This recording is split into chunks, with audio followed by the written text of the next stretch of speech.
going to date this. This is Thursday, uh, April 28th, 2016. We're at the African American Legacy Project. This is an oral interview with Mr. Derrick Clay. Derrick, welcome. Thank you for having me. Actually, welcome home. Yes. Um, uh, we do this to document. This is our oral interview, and so we have captured the stories of a lot of people, hmm specifically native to Toledo. So I'd like to just start out with um, give me some background on who you are, where you came up in the city of Toledo. Sure, sure. So grew up grew up early years on Belmont. Really? Yeah, my parents had a house at 1689 Belmont, Wow. and so we lived there until I was 10, Okay. and then we moved to the south end off of Hill Avenue. Okay. So at Belmont, what school would that put you in? Pickett? So I would have went to Pickett, I believe. Okay. Yeah, Yeah. yeah. So Yeah. early on, I went to St. Anne's. Wow. You know, Okay. and it changed names over the years. Okay. So But was throwing you curveballs? I'm not sure, but Amy Smith at St. Anne's at the same time yeah, you were? Okay. yeah, Okay. yeah. I Her remember father, her. yeah, her father was a good friend. So, um, tell me about your neighborhood then. What was the 16 on the block of Belmont like? So Belmont was a great neighborhood back then. You know, it was in the 70s. I was born in 1970, so it was a very close-knit neighborhood. Okay. Um, we actually had a convenience store right in the middle of the block. Wow. So all the kids would go and get candy and chips and Yeah. pop and all that type of stuff. Yeah. And of course, back then, you know, we had vinyl records. So there was a record store on the other block across Detroit at the end of Belmont. You remember the name of the store? I don't remember the store, but I know I bought my first album there. Really? And Yeah. August 12th, What 1979. was it? It was Chic. Ah! So that was my very first album, Wow. and loved going to that record store. Okay. And it was right across from the Post, Okay. but I don't remember the name of it. What describe your mom and dad to us? How would you Sure. make us know who they are? Yeah. So my dad, His name was Richard Clay. Okay. He was born in Toledo. He was Okay. born out Stickney. Okay. My mom is originally from Evergreen, Alabama, All right. but she migrated here in the mid '60s, Okay. and she was a school teacher. My dad worked in factories just about all of his life. So he worked for Jeep Corporation, Okay. worked for Dana Okay. Corporation for several years, Doler Jarvis. So he was definitely a member of the UAW Okay. and was in the auto industry. How would you describe your dad to us to make us know him? So my dad was a very, very strong man. He was a great individual. Really was about family, Mm. and you know, he grew up here. Never left Toledo. He went to Woodward High School. He was a member of the Post. You know, Yeah. and he was a Shriner as well. Yeah. Yeah. So What's the one valuable lesson? What's that thing, one takeaway that you will always remember? What's that thing he always told you? trust God. Wow. Trust God. It's going to be okay, whatever the circumstance. I remember one thing that he told me that I have never forgotten. He told me, and this was when he was getting sick. He said, "You're a natural born leader," and that didn't make a whole lot of sense to me back then. But you know, as you go through life and you go through struggles within life, then you really find where your strength comes from, and your strength comes from the Lord. And through the Lord, I've been able to lead some different things in my life. So, did you guys talk a lot, or was this sort of like intuitive? You know, the African American male, sometimes we don't. Yeah. How did you guys handle that? So he worked, I guess it was second shift. So he didn't come home from work a lot of times until 11, 11 o'clock at night. Mm-hmm. You know, my mom was a school teacher, so we saw, me and my brother, we saw our mother um, really more so than we saw our dad. But a lot of nights I would stay up to wait till he got off work Mm-hmm. and talk with him for a few minutes before I had to get back in bed and get ready for school. Yeah. But he was always there, Yeah. you know, always there for the family. And You always felt his presence. yeah, Would that be a absolutely. good way to say that? Absolutely. And when Yeah. I went off to college, we talked almost every day. You know, it was definitely 3 times a week. Wow. You know, but we talked often. Wow. So that means you, your mom was setting the tone in the house. Then is that Is that what you're about to tell me? Oh yeah. Tell me about your mom. So as I said before, mom was a school teacher. Her name? Shirley Clay. Okay. School teacher, taught first grade for the most part for most of her teaching career. And mom was soft and gentle, but could be stern when she needed to. I don't know what you mean. Yeah, but she's a very sweet woman. Yeah. And always was there and provided for my brother and I. So she was a working mom, and taking care of her home, husband, and children. Yes. So that lesson that she bestowed upon you, that thing that you carried away from your mom, or things, as it may be. Right. So my mom, I don't know if it was necessarily anything that she told me per se, but she had some struggles with mental illness, and her persistence and her strength was something that I've always admired about her. And so I think that was really the takeaway that I got from my mom, is just be persistent and strong through whatever situations. So, well, we may as well just do a little bit on your sibling. Yes. Your brother. Tell Yeah. me about your brother. Yeah. So my brother Jeff, Yeah. Jeff is 4 years younger than me, Oh. and we grew You're up. the big brother. I'm the big brother. But yeah, Jeff's 4 years younger than me. Both grew up in the same household, of course. Yeah. He's a professional barber, Okay. and he also operates forklift. He lives in Columbus as well too. Okay. So we're both there taking care of our mom now. So this relationship growing up, were you leading him? Were you protecting him? How would you say? I don't know if I was leading him per se. Yeah. I mean, I think that there was mutual respect. I mean, definitely protected him when I could, Sure. you know, in certain Sure. instances. But you know, our neighborhood, we had a great neighborhood, so all the kids sort of got along, and when we didn't, you know, we just handled our business as Glass City people do. Yeah. So some of your closest friends from that neighborhood are, or were? Yeah. So wow. So from the neighborhood, Vincent Jones. You know, Good so friend. You, He so you lives know, I'm around a little bit older than you, so nothing's going to click here. right. So But go ahead, his yeah. dad was a pastor, Oh. and so we ran together. There was another friend of mine across the street. His name was Brian Scott, Okay.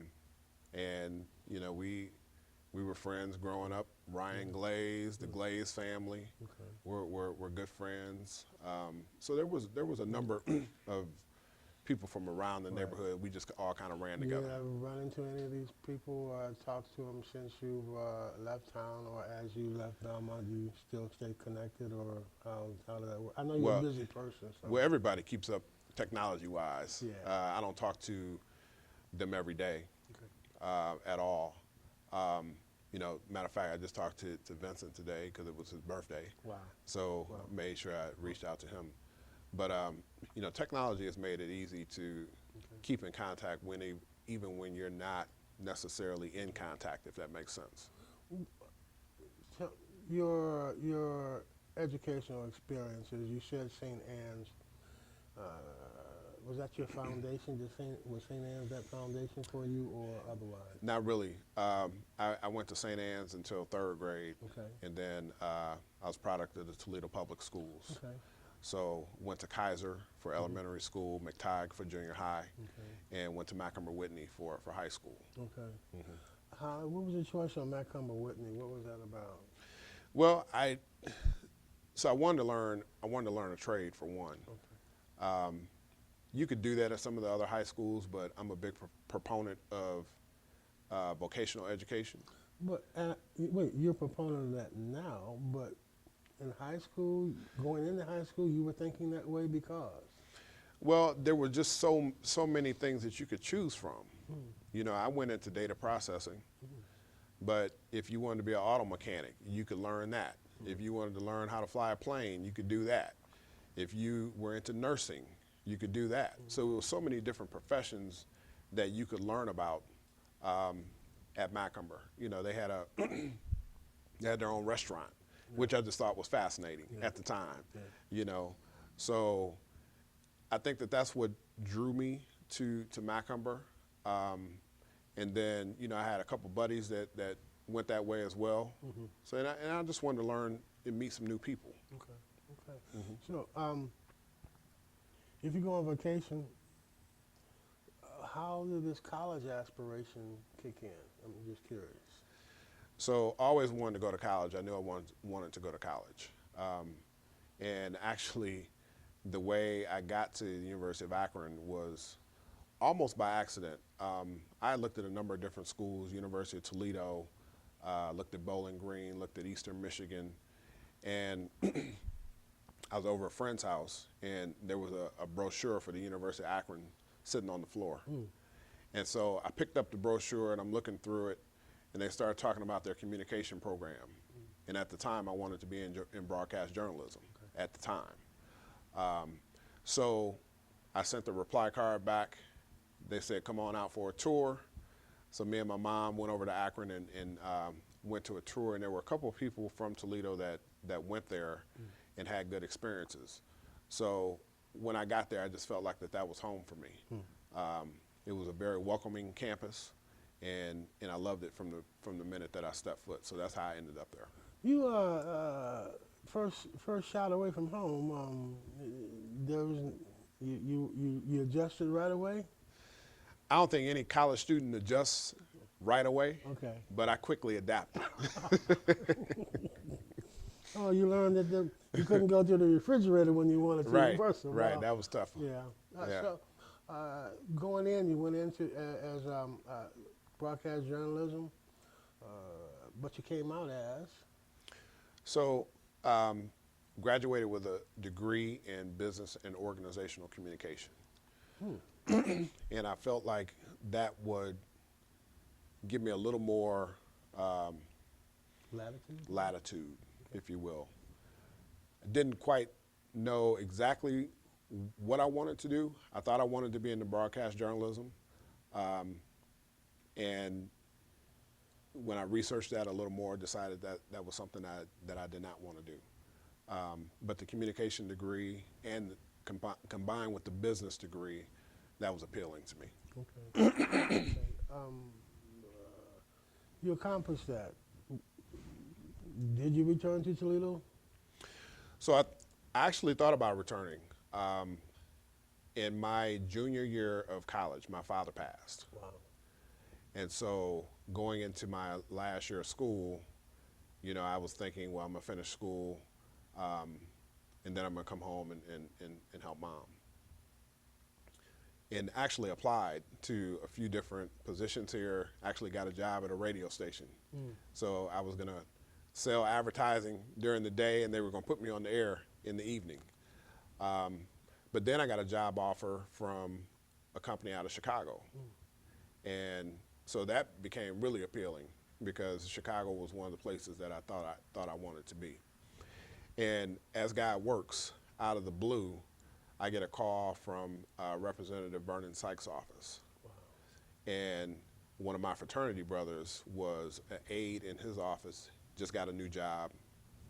He had kind of tracked my career in college. I was student body president at Akron, and he recommended me to his position as a legislative aide. And so got the call, went to the interview, got the job, and immediately moved to Columbus. Um, how did you? I don't know how. Let me try to pick the correct word. You're disciplined. Is that a fair word? Have you always been disciplined? Yes. Yeah. How did that? Where did that come from? That comes from God. I don't know how else to describe it. I've always been systematic in my thinking, if that makes sense. Sure. Knew that, didn't quite know where the road was going to lead, but I knew I wanted to be in the business world. And fate took me a different way. You know, it took me into the legislative world / the campaign world, because that job with Vernon Sykes, excuse me, led to some other opportunities. So actually, after I got the job with Representative Sykes, we lost the majority that same year, 4 months into the job. And so everybody had to resign their positions and then reapply. And so I didn't know if I was going to have a job or not. But Jack Ford had just won his state representative seat here in Toledo. And so he asked me to be his legislative aide. And so I became Representative Ford's aide for a couple of years, and then that dwarfed into executive director of the Ohio Legislative Black Caucus, because I worked directly with all the members of the Black Caucus. Could I ask you, since the now deceased Mayor Ford, you had this connection with him, what did you get from him? What was that relationship like? Who was he to you? He was truly a mentor to me. Representative Ford was one of the most calculated politicians that I've ever known. He knew exactly what type of angle he was going to bring before he brought it. He knew the answers to the questions before they were asked. And he was very ethical, and that was one of the takeaways that I got from him. But he was fair, you know. A lot of people didn't like his style, or some people didn't like his style. Okay. But his style worked for him. You know, there are other politicians that could try to replicate that, but they couldn't do it. Only Jack Ford could legislate the way Jack Ford did. So let me ask you this. Did you take a little bit of Jack Ford with you there, by any chance? Is there a little bit of Jack Ford in you, at least in style, at least in pragmatic thinking, or did he had to affect you in some kind of way? Well, once you work for people like Vernon Sykes and Jack Ford, there's always a part of you with them. You know, they were practically my first employers when you really think about it. You know, the state of Ohio was technically the employer, but I worked for them. So, you know, you definitely took the discipline, the calculated thinking, the thoughtfulness that went into legislation from those gentlemen, and you know, I've applied that in other aspects of my career. I need to touch upon, I ask you to touch upon Mr. Sykes. I don't think people in Toledo know what kind of man he was. He was an orator. Would Yes. you please? So Representative Sykes is definitely an orator. He has a special way with words, and he could articulate things in a way that not only made you understand it, but made you think about it. And that's the difference. Sometimes you can understand, but somebody that can actually make you think about what they said after they said it, that's a special type of orator. Here's the thing that gets me about you. Back to you. You went to school to broadcast journalism, and now you're knee deep in politics. Wait a minute. Help me understand. It seems you could have made a choice. Politics, yeah or nay. You were looking for a job. You landed into politics, and you stayed. What was it? Right. I think it's my calling, to be quite honest. Really? You know, it's. I've tried to go into other professions. You know, I did the stint with Vice President Gore. Want to talk about a little bit about that? Yeah, yeah, absolutely, I Sure. will. And then did the stint with the Democratic Congressional Campaign Committee. And then after that was over, I said, look, I got all this politics on my resume. I need something else, you know? Yeah. And so I took a job with a company called ComDoc, and I sold copiers for a year, Okay. Wow. cold calling. Wow. And How did that work out? well, I worked it for a year, Okay. but I knew that that's not something that I wanted to stay in long term. But again, and I always reference God because, and I'm gonna come back to the broadcast journalism thing, because the way God had it, I sold copiers for a year so that I could learn how to sell my business. You see what I'm saying? Yeah. So I never had that experience, that formal training.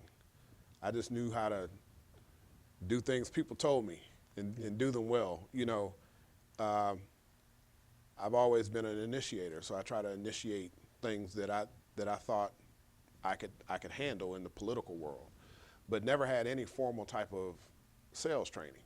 So that prepared me for what I'm doing now, which is New Visions Group, government affairs, lobbying business, and because I'm the president of the business, I have to sell the business. I have to go out and find clients.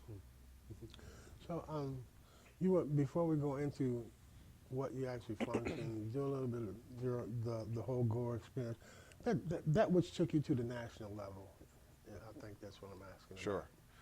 So, yes, that was a very special experience. Got tapped for that while I was working on some coordinated campaigns. You know, the coordinated campaigns is the governor campaign, secretary of state, treasurer. So you sort of working on all of those campaigns simultaneously. And when I went to the Ohio Democratic Party after the Ohio Legislative Black Caucus, I was the state field director. And so I was in charge of, I was the liaison between all 88 county chairs in the state party. So unbeknownst to me, that just got some national exposure because you had these people from DC, from the Democratic National Committee that are coming in to see how things are going in Ohio, and establish these relationships with these county chairs across the state. So again, I still don't know how this all came together, but the vice president tapped me to run his campaign in Ohio. Wow. And so when that happened, that definitely put me on a national stage locally in Ohio. Got to meet some incredible contacts from across the country, some people I still keep in contact with to this day. And that experience led to the Democratic Congressional Campaign Committee, in which I managed the Midwest. You, how many times you been to the White House? You been to the White House? I've been in the White House, yes. Under who? Okay. Under President Obama, actually. I kind of, Yeah. yeah. You're an amazing man. Let me, so is he, as a matter of fact. Without going into depth there, let's talk about your current company, what you do now, New Visions. I really would like to ask, but I'll ask about the president or maybe another time. But New Visions. New Visions Group. So New Visions Group is a government affairs lobbying business. I would venture to say that we're the oldest and only African-American lobbying firm in the state. Founded by Ed Hogan, who's another mentor of mine. And he founded this company in 1996. So we're celebrating our 20th anniversary this year. Wow. And he worked at a larger lobbying business called the Success Group. And he was the vice president of minority affairs and quickly saw that the lobbying profession didn't necessarily cater to African-American business. So he branched out and started New Visions Group. So I started working with Ed, came in as a VP and a partner into the business in 2004, and continued to work the business with him. I purchased the business in 2014, and we service a number of different types of clients. So the most notable client that we have probably is the Rock and Roll Hall of Fame. Wow. So we do all of their state government relations work. They needed your help.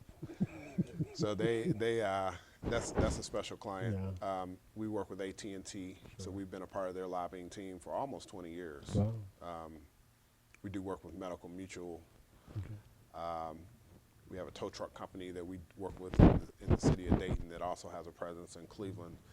So it sort of runs the gamut. We have a developer client. Our newest client is the Columbus Zoo. We're going to be doing some things with the Columbus Zoo. So we've been blessed. To a layperson, such as myself, or someone who might watch this, exactly what is it that you do? We connect business to government. Okay. That's about as simple as I can put it. Okay.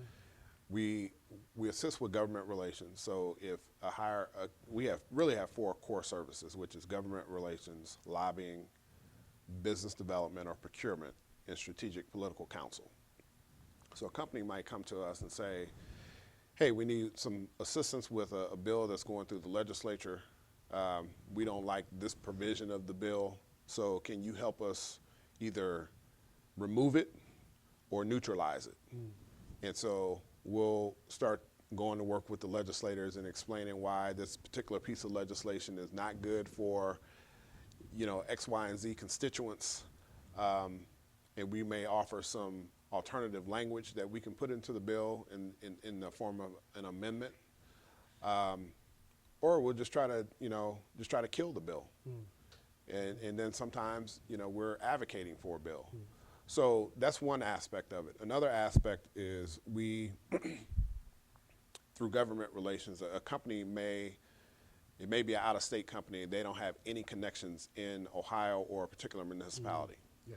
So because we work with mayors, city council people, county commissioners, we can get them quick access to those elected officials, and they can tell more about their business and their products. And then we help them through RFP processes and all that type of stuff.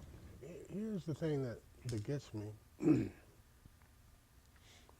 Well, let me just ask you this question. No, don't make this statement. Satchel Paige said something about, think something gaining. Don't look back. Something might be gaining on you. Have you ever looked back? I don't look back. Okay.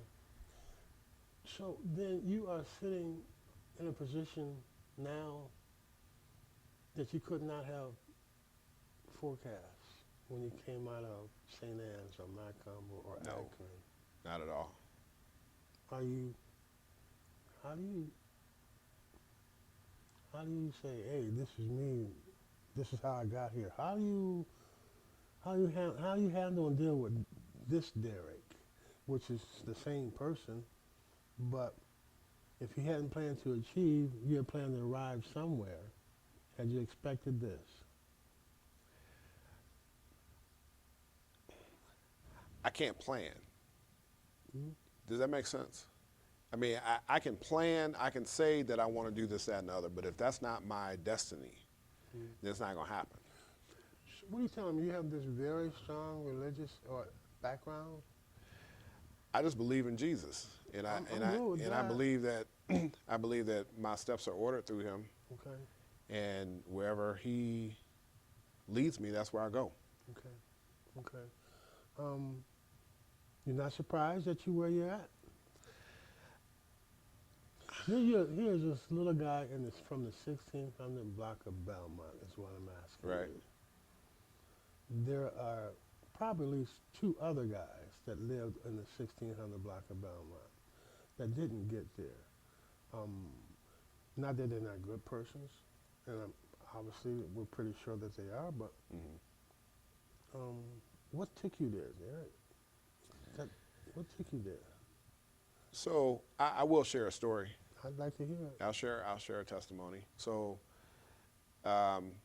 before it was cool to be bald head, I lost my hair when I was in 5th grade, Wow. so I have alopecia, Okay. and so that was very, very detrimental to me as a kid, Wow. right? Okay. So kids can be cruel, all the things that go along with, you know, having patches of your hair lost. I got teased a lot as a kid. I would venture to say bullied a little bit. And so I now fully understand that that was God's plan for me to go through that at an early age so that I can learn how to be tough in my thinking. And so, lost my hair, went through this whole thing. Self-esteem was very low as a kid, but I overcame it. And I just turned that strength into, I turned my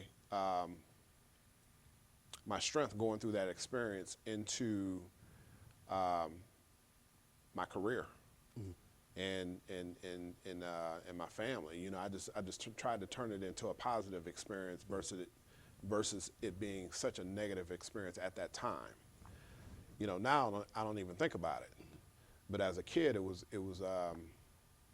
pretty traumatic. Two things, excuse me, two things I would like to talk about. You just mentioned one is family, and then, well, three things. The current, what you see in terms of the African American communities. I think I'd like to start there. Mm-hmm. You talked about that warm neighborhood. You been back down that 1600 block at any point in your travels? I have. A few years ago, I went back and Okay. looked in the neighborhood. Okay. Yeah. And you saw? It wasn't the same 1600 block of Belmont that I remember, nor was the Melody Lane where I grew up. It's a lot different now. And, I think that at that time, especially growing up early on, there was really a sense of pride about the people that were in the neighborhood, and everybody knew each other. There wasn't this fear of having your door open. I remember people coming in and out of our house just because they were our neighbors, and that was welcome. You don't get that now. I think that society has really jaded, or trust is not there anymore. That's right.